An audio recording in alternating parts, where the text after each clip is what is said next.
Thanks for having me. Excited to be here. Let me just get this going. So you guys heard about my background. I've been in the digital marketing space for about 10 to 12 years, a little too long. So those of you who hate advertising, sorry. But there's a lot of positives from it, and I'm hoping to share some of those insights that I've learned along the way on how to connect with audiences in a very authentic way. So like I said, I'm part of the reason traditional advertising sucks. When you see banner ads, whether it's on Facebook or when you're surfing around the web, engagement rates and CTRs, no one wants to click on them. You see these sorts of banner ads, and it just, you have banner blindness. Half the time, people aren't even looking at this content, and you just, so you turn your eye. And what branded content and influencer marketing is, it's like the new wave of connecting to your audience. The reason it works is it's extremely authentic. When you look at how people are changing the way they consume content these days, they're spending less time in front of the TV. They're spending a lot more time in front of these social platforms like YouTube or Facebook or Twitter or Snap. And it's how do you start to engage with those audiences, especially with all the restrictions that these walled garden platforms have themselves. You look at this example, his name's Louis Cole. He's a travel blogger.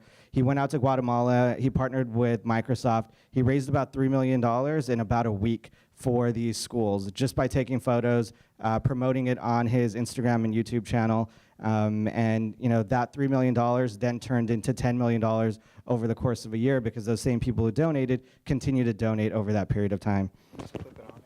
And so what influencer marketing is doing is it's really taking these influencers and turning them into entrepreneurs by connecting them to brands and really allowing them to speak to their audiences. And so you shouldn't think of this as as finding someone to just post about your company or your brand on a one-off basis, right? Because no one wants that one-night stand. You're looking for that long-term marriage from a brand perspective. So it's a lot of these brands, and just like if you're doing an ICO, you really want to figure out who are going to be those brand ambassadors for you that you can have a long-term relationship with, that can drive engagement over a long period of time. I'll show you some quick examples of this.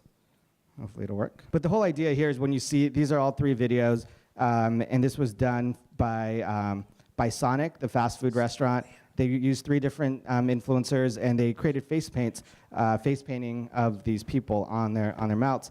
And they're super awesome animations. The engagement rate on this was almost 30%.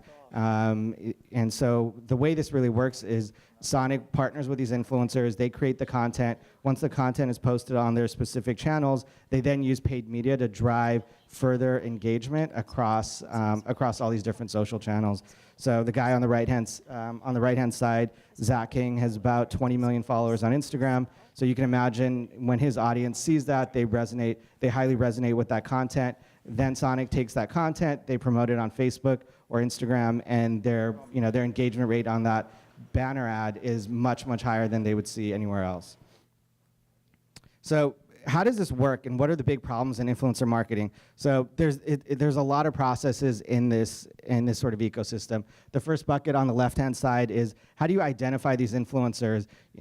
Where do you go? Can you go to Google, and can you imagine trying to find someone to promote your ICO off of Google, just looking for that specific audience? It's going to be a nightmare. Once you find them, how do you get in touch with them? How do you start to contract with them? How do you start to price things out? That whole discovery process is a pain. The second piece is really around creating the actual campaign, and in the entire workflow of getting content approved, going through the legal, going through the payment processing, and then just figuring out how you connect the dots there. The last piece is really around attribution and measurement, because at the end of the day, you want to make sure any of this content that you're putting together is actually going to drive real results for you. And so those are sort of the 3 big buckets when you look at what the problem is in influencer marketing today. And the big ones is delayed payments, which I'll talk about how we could sort of solve here as well. When you sort of look at the future and you sort of start to see how could the blockchain help solve a lot of this, right, is using the different protocols, the 2 parties between the brand and the influencer, you can enter into that smart contract. The minute the influencer publishes the content, they can get paid right away. You can start to measure and make sure that the content that they created is basically what the brand wanted. So you don't have to do any manual checks. You can use a lot of AI to make sure that the URLs and the hashtags and the actual images match what was required by the brand, and that transaction happens without any interaction.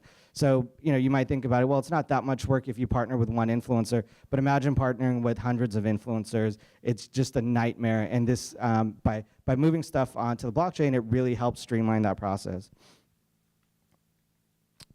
And so, how are ICOs using influencer marketing today? This is Box Mining, who put together a video for Wax. And I think he's got about almost 200,000 followers on YouTube. And so, what they typically do is they're putting together videos that, and two sort of creative concepts. One is where they're interviewing the CEO or an executive on the team, and just asking a bunch of questions that are going to resonate to their specific audience. They're making it super authentic. A lot of times it's not a guaranteed positive review, it's just the most authentic review. When you find the right influencers, they'll make sure that they're not getting paid just to go out and say what you want. They really want to say what's right. The second way is going through and doing a review of the white paper or the actual product or platform, depending on what stage you're in. We found both of those options to be highly successful, and what this does, it really starts to jumpstart your community and really start to build that community out. So, partnering with these influencers, like I said, you go through those 3 steps of identifying who they are that are going to fit for your specific audience, managing the end-to-end workflow, and then handling all the reporting. So during that process, you want to make sure that you sort of step aside and identify any potential fraud, because once you start partnering with these people, you don't want people to be buying fake likes or fake views or fake followers, and that's easily done on these platforms. And that's where working with platforms on the blockchain can definitely help.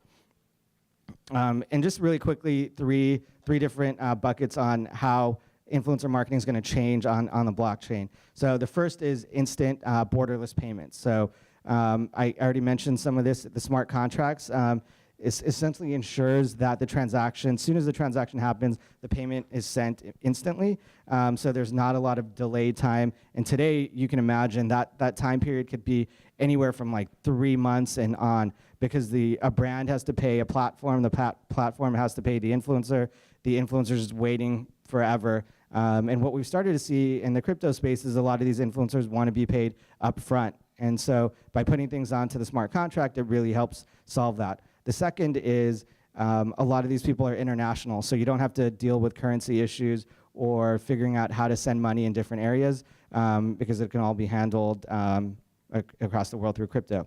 A second big bucket is decentralized applications, and almost looking at it from how do you take these different decentralized applications as protocols and start to almost open source different pieces of them. So discovery, contracting, content approvals, workflow, reporting, and allow other people to be able to tap into that on an a la carte basis.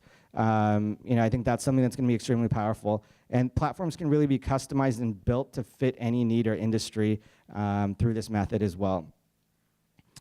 And microtransactions. So this totally makes sense. And as you start to launch campaigns that are in the hundreds or thousands of influencers, this is how you can automate all of that payment. So if you can pay people to engage with, as they complete different steps of the process. So those microtransactions can help lead people to, the minute they submit content for you to approve, you could send them a microtransaction. The minute they post, you could be able to send them another piece, and then the minute they hit your specific goals, you can start to hit the final transaction fees.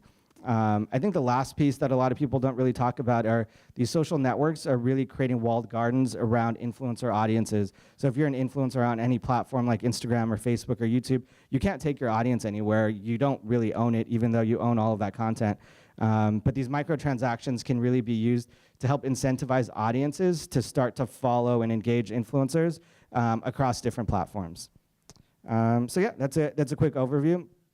We're working on a project in the influencer marketing space called Creator.ai. Our pre-sale is open. We've got a booth outside. Would be happy to answer any questions and talk more. Thank you.